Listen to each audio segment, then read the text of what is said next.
Cinayətkar doğulmurlar. Onları cəmiyyət ya yetişdirir, ya xilas edir. Çox zaman cəmiyyət özü yetişdirir cinayətkarları, mənim əzizlərim. Mən bugün adını kriminalni qoyan cinayətkarlardan danışmaq istəyirəm. Ümumiyyətlə, bu kriminal aləm məsələsi bizə SSR dövründən gəlmiş bir şeylərdir. Yəni, SSR dövründə dövlət özü yaratmışdı bunu və bundan lazımınca istifadə eləyə bilirdi. Və hətta Stalin özü Kabo ləqəbi ilə özü də yəni bu tür qaçaqmalçılıqla məşğul olub, hətta zindanda yatıb və Azərbaycanda zindanda yatıb, türmədə yatıb, onu həbsxanada yatıb və onu xilas ediblər, sonra da gəlib o boyda dövlətin başçısına çevrilib. Və o bunu qurub yaratmışdı ki, bu kriminal deyilən, avtoritet deyilən adamlardan dövlət istifadə eləyə bilsin. Amma zaman keçib, dövr dəyişib, bugün müstəqilliyi əldə eləmişik. Hələ də bu kriminalni söhbətlər gəlib bugünə qədər qalıb. Çox zaman cinayətkarlar həqiqətən cinayətə meyilli olan adamlar özünə kriminal deyilir. Yəni keçmişə baxsaq, onların fərqli qaydaları var idi. Amma yəni varlıdan alıb kasıba vermək və s. və ilaxır oralarını mən deyə bilmərəm, ona yaşım çatmır. Amma bugün mən istəyirəm o özünə kriminalni deyən cinayətkarlar haqqında danışım. Çünki hərə bir cür don geyindirmək istəyir, hərə bir cür ad qoymaq istəyir. Amma bunun çox dərin kökləri var. Bunu çox zaman cəmiyyət özü yetişdirir. Bunu çox zaman ailə özü yetişdirir. Özü də bilmədən, mənim əzizlərim. Çox zaman o cinayətə meyilli olmaq sanki əvvəlcədən psixoloji hazırlıq gedir. Moralın o bir balaca əngəlli olması deməkdir. Bir balaca kriminala meyilli olan insanlarda sanki vicdan və məsuliyyət hissi zədələnmiş formada olur. Başa düşürsünüz? Ümumiyyətlə qanuna hörmət etməyən cəmiyyətlərdə qanun insanın hüququ deməkdir. Mən qanunu bilirəmsə, hüquqlarımı bilirəm. O cəmiyyətdə ki, qanuna hörmət yoxdur cəmiyyət tərəfindən, o cəmiyyətdə belə cinayətkarlar, kriminal deyilən cinayətkarlar əlbəttə ki, mövcud olacaq. Bunun bir çox səbəbləri var, mənim əzizlərim. Nəyə görə, bax bu mexanizm, vicdan, məsuliyyət mexanizmi nəyə görə zədələnmiş olur? Gəlin bunun dərin köklərinə baxaq. Çünki bunun çox dərin kökləri var, mənim əzizlərim. Bu gedir ta uşaqlığa qədər çıxır. Uşaqlıqda fiziki və ya psixoloji zorakılıq, emosional zorakılıq, çox zaman mən bunu dönə-dönə söyləmişəm, emosional, mənəvi, psixoloji zorakılıq fiziki zorakılıqdan qat-qat betər olur, biləsiniz. Sevgi və diqqət çatışmamazlığı, əsasən doğmalarından, valideynlərindən, əzizlərindən sevgi və diqqət çatışmamazlığı, lütfən diqqətlə dinləyin bunu, valideyn laqeydliyi, davamlı qorxu mühiti. Yəni, davamlı o uşaq qorxudadır. Və uşaq dünyanı təhlükəli yer kimi görür. Və əgər o təhlükəli yer kimi görürsə, əlbəttə ki, aqressiyanı seçəcək. Əlbəttə ki, aqressiyanı seçəcək və bu aqressiyada gələcəkdə hara yönələcəyi bəllidir. Aqressiya yönələcək cinayətə və o cinayətin də adını yəqin ki, kriminalnidir qoyacaqlar. Çox zaman bunun, bilirsiniz, səbəbləri nədir? Daim haqsızlıq görən insanlar cəmiyyətdə, zəhmətlə heç nə alınmır kimi düşüncəsi olan insanlar. Hərdən bizim cəmiyyətdə filan kəsin bahalı maaşı var, nəyinə alıb? Filan kəsin villası var, nəyinə alıb? Adam düşünə bilmir ki, bugün ölkəmizdə elə şirkətlər var ki, onların olduqca yüksək əmək haqqları var, həqiqətən var. Bugün ölkəmizin elə xalqımızın nümayəndələri var ki, xarici ölkələrdə kifayət qədər məşhur şirkətlərdə işləyirlər, məşhur dünya brendləri ilə çalışırlar. Və əlbəttə ki, əqillə, beyinlə, düşüncə ilə, bacarıqla çox şey əldə eləmək olar, mənim əzizlərim. Çox şey, bəlkə də çoxunun ağlına gəlməyən əmək haqqılar var ki, amma o bəzi özünü qurban qismində görən insanlar var ki, daim yazıqlanmaq istəyir və onu bunu ittiham eləyir və ona elə gəlir ki, zəhmətlə heç nə əldə olunmur. Təəssüf. Bu da yəni SSR dövründən, Sovet dövründən yaranmış bir düşüncədir ki, zəhmətlə heç nə yaranmır. Və çox zaman cəmiyyətə qarşı bir nifrət olur bu adamlarda. Qanunu düşmən kimi qəbul edir. Niyə düşmən kimi qəbul edirsən? Sən qanunu bilsən, hüquqlarını biləcəksən. Sən qanunu bilsən, lazım olan adamı lazımınca yerində oturtmağı bacaracaqsan. Nəinki ölkəmizdə, dünyanın hər bir yerində. Sən qanunu bilsən, sən öz hüquqlarını bilirsən. Qanun nədir? Qanun insanın öz hüququnu bilməkdir. Və burada çox böyük psixoloji faktorlar var mənim əzizlərim. Burada antisosial şəxsiyyət pozuntusu ola bilər. Burada empati çatışmamazlığı. Empati çatışmamazlığı bilirsən nədir? Yəni qarşısındakı insanın nə hiss elədiyini anlamamaq. O anlamır o nə hiss, ağzına gələni deyir, incidir, vurur və onun nə hiss elədiyini anlamır, aşağılayır. Bu empati çatışmamazlığıdır. Günahkar hissinin zəifliyi. Ümumiyyətlə mən sizə bir şey deyim. Bu başqa bir mövzudur manyaklar, amma manyaklar Sirini, yəni silsilə qatillər, onlar heç vaxt özlərini günahkar hiss eləmirlər. Yəni dəlilər də özünü günahkar hiss eləmir. Psixoloji, ruhi, əsəbi olan insanlar, ruhu və ruhi xəstə insanlar. Mən bunu belə adlandırıram. Yəni bu tək ruhu deyil, həm də ruhi xəstə. Bir insanın ruhi xəstədir, bir ruhu xəstə. Bu insanlar özünü heç zaman günahkar hiss eləmirlər mənim əzizlərim. Bu insanların günahkarlıq hissi zəifdir və bu cinayətkarların da günahkar hissi zəifdir. Riskdən həzz almaq, risk ondan həzz alır. Risk gözəl bir şeydir. Rusların bir sözü var, deyir, tot kto ne riskuyt, o ne piyot şampanskı. Risk eləməyən adam şampan içə bilməz. Yəni riskin sonunda iki nəticə ola bilər. Ya uğur, risk eləyib böyük uğur əldə edirsən və yaxud da risk eləyib məhv olursan. Və bu insanlar riskdən həzz alırlar. Amma necə riskdən? Bu insanlar cinayət riskindən həzz alırlar mənim əzizlərim. Və daha sonra başqaların ağrılarını, acılarını əhəmiyyətsiz görürlər. Yəni onlar üçün burada mənəm Bağdadda kör xəlifə. Əcəb eləyirəm. Belə bir hisslər var ki, bu da söylədiyim kimi, gördüyünüz kimi antisosial şəxsiyyət pozuntusudur. Hormonal və bioloji təsirlər. Yüksək testosteron əsasən də oğlanlarda, yeniyetmələrdə, kişi xeylaqlarında olur. Daha çox yeniyetmələrdə görmürsünüz, cavan yeniyetmə uşaqlar çox vaxt buna daha çox meyilli olurlar. Hormonlar orada oynayır, yeniyetməlik dövrü və əlbəttə ki, burada valideynlər diqqətli olmalıdır.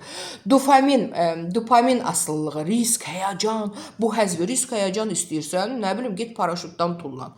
Risk, həyəcan istəyirsən, get qorxulu o belə şeylərdən, karusellərdən gəzgidən. Nəyə görə cinayət edib, kimisə incidib, aşağılayıb, kimisə haqqına girib, sən bunu eləməlisən.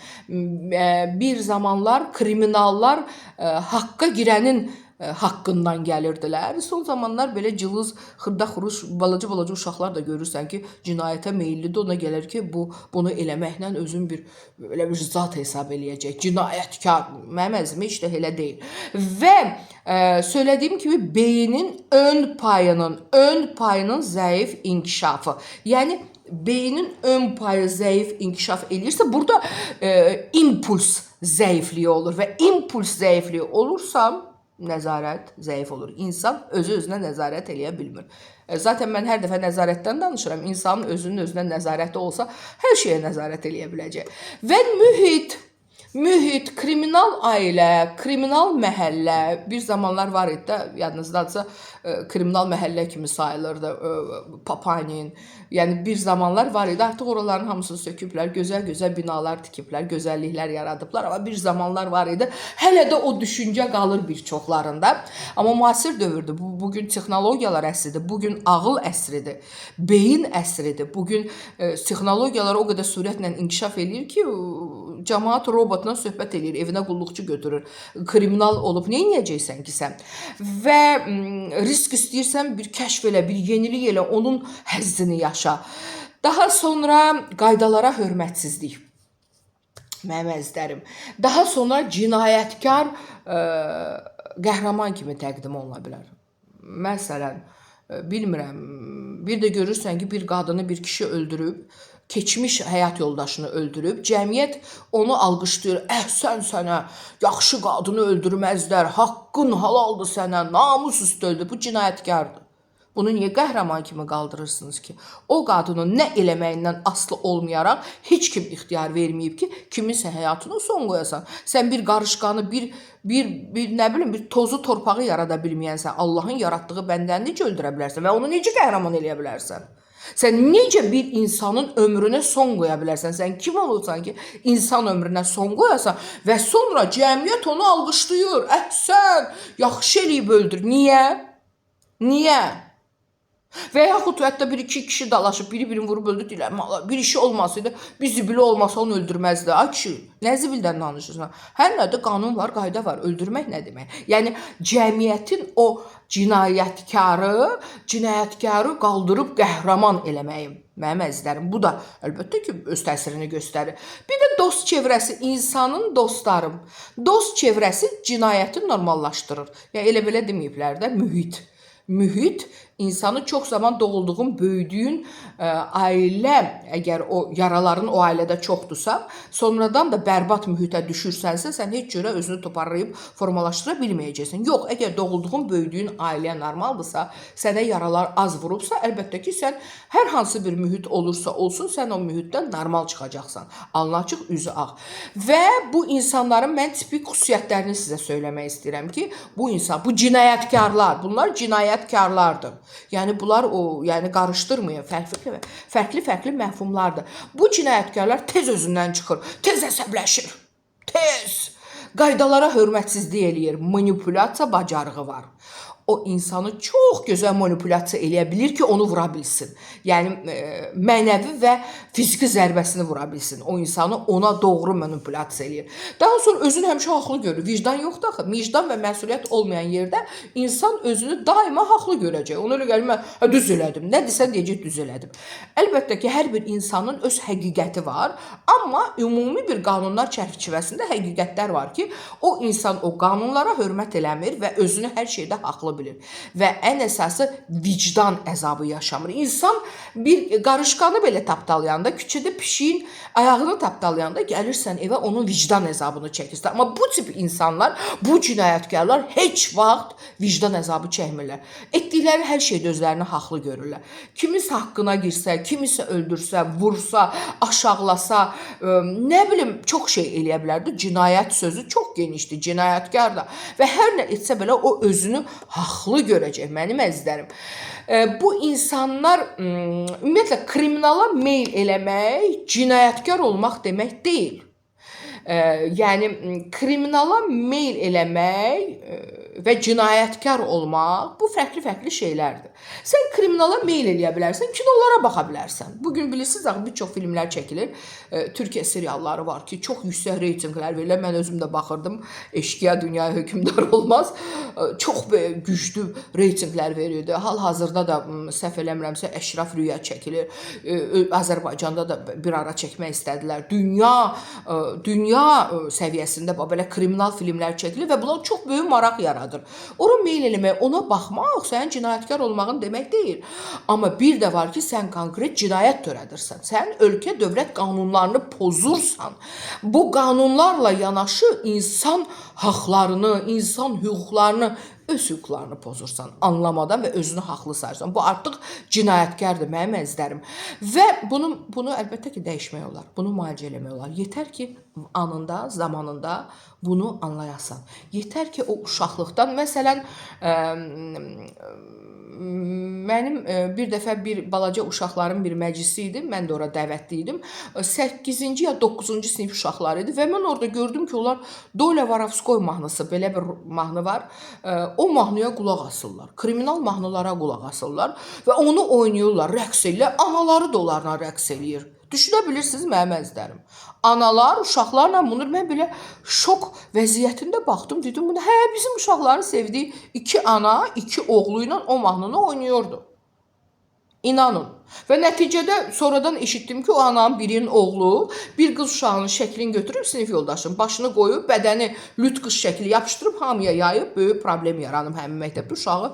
Əlbəttə ki, valideynlər yığışıblar, problemi çözməyə çalışıblar. Artıq kriminaldır bu. Əgər ana övladının nə olar, xoşuna gələ bilər. Amma bu demək deyil ki, 24 saat ona qulaq assın, onunla maraqlansın, kriminal işlər görsün və s. və ilaxır. Yəni deməyim odur ki, bu tip analar əvvəlcədən ana özü anlamırsa uşağa necə dəstək olacaq? Orası da var. Çünki o ananın özünə dəfələrlə deyilmişdi. O uşaq dəfələrlə problem yaratmışdı onun oxuduğu məktəbdə. Anaya dəfələrlə demişdi ki, uşağı psixoloq apar. Uşağın problemi var, ananın vecinə də deyildi. Və nəticədə belə bir böyük problemə gətirib çıxartdı. Allah islah eləsin, hidayət eləsin. Yenə deyirəm, uşaqlarda problem yoxdur, valideynlərdə var. Və mənim əzizlərim, erkən yaşlardan bunu hiss eləyirsinizsə, siz hiss eləmirsiniz, qıraqdan sizə deyirlərsə ki, bu problem sizin uşağınızda var və siz o uşağı mütləq psixoloqa götürün, psixoloji dəstək alsın. Çünki bax, həmən o dediyim uşağın anasına dəfələrlə, elə mən özüm demişdim ki, uşağı psixoloq apar. Çünki uşaq dəfələrlə problemlər yaratmışdı müxtəlif uşaqlara. Ana vecinə deyildi. Ana hər şeyə pul tapırdı, amma uşaqdan başqa. Nəticədə sən həyatını yaşamısan, o uşağın həyatını qaraltdın. Mənim əzizlərim, sizə qıraqdan əgər bunu məsləhət görürlərsə, lütfən məktəblərin psixoloqları var. Məktəb psixoloquna yaxınlaşın, tanıdığınız, güvəndiyiniz psixoloqlara aparın. Qoyun uşaqlar psixoloji dəstək alsınlar. Kinoya baxmaq, onunla maraqlanmaq cinayətkar olmaq deyil. Amma bir də var, konkret bu uşaq uşaqlıqdan cinayətə meyillidir və kiçik problemlər gələcəyin böyük cinayətləri ola bilər. Daha sonra sağlam ailə modeli. Sağlam ailə modeli. Çox gözəldir sağlam ailə modeli ki, uşaq öz yerini tapa bilsin. Emosional savadlılıq.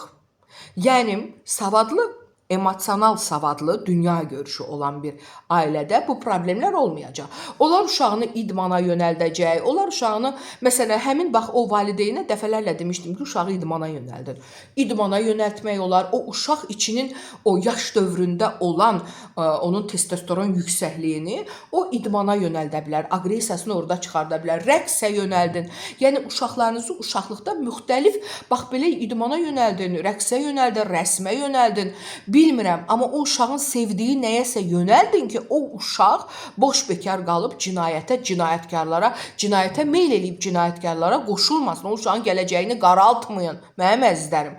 Və daha sonra burada güclü ana faktoru, ana güclü olmalıdır ki, o övladın problemlərini çözə bilsin. O övladın, bir də görürsən ki, anaya kimsə deyir ki, sənin uşağın məsələndə belə görmüşəm, hansısa yaxşı olmayan böyük uşaqlarla görmüşəm. Ana, mənim uşağım eləməz, mənim uşağım niyə eləməz? Bir qulaq as da. Lap elə qız uşağı olsun. Deyirsən ki, sənin qızını yaxşı olmayan adamlarla, mənim qızım eləməz. Ay balam, uşaqdır da, bu ağzında uşaq deyirsən. Eləyə bilər, ona hər şey maraqlı ola bilər. Əgər ələxüsusda onun evində qadağalar varsa, o qadağal olunmuşlara meyl eləyəcək. Yetər ki, sən onu bil, gör və qabağını al. Burada güclü ana faktoru, daha sonra isə qadın faktoru. Ailəli adamdırsa, evlənəcəksə, sevdiyi varsa, sevdiyi qadın faktoru çox önəmlidir ki, bunu aradan qaldırsın. Və bir də mənim əzizlərim, bu insanın özünün vicdan hissi varsa, o bunu hardasa dur deyə biləcək. Odur ki, bugün mən sizə çox böyük bir məsələdən danışdım və demək istəyirəm ki, mənim əzizlərim, cinayətkar doğulmurlar. Onları cəmiyyət ya yetişdirir, ya xilas edir. Ola bilər ki, bir insan ailəsində problemlər görüb, bayaq söylədiyim problemlər, laqeydlik, sevgisizlik və s. və ilaxır və o böyüyüb normal cəmiyyətdə, normal dostların, normal insanların əhatəsində olarsa, əlbəttə ki, o cinayətkara çevrilməyəcək. Amma əgər o da olmayıbsa, ailədə də olmayıbsa, bu hisslər, daha sonradan onun ətraf mühiti də normal olmayıbsa, əlbəttə ki, onu cinayətə sürükləyəcəklər. Mən bugün bu barədə çox qısa danışdım mənim əzizlərim. Əslində, bu çox böyük və geniş mövzudur. İnşallah növbəti dəfələrdə sizə maraqlı olarsa, daha geniş danışaram. Lütfən bəyənin, paylaşın və abunə olun. Mən növbəti dəfələrdə sizə fərqli bax, bu tip insanlar haqqında danışacağam. Bugünə bu qədər təşəkkür edirəm. Maraqlı oldusa lütfən mənə kommentlərdə yazın. Hələlik.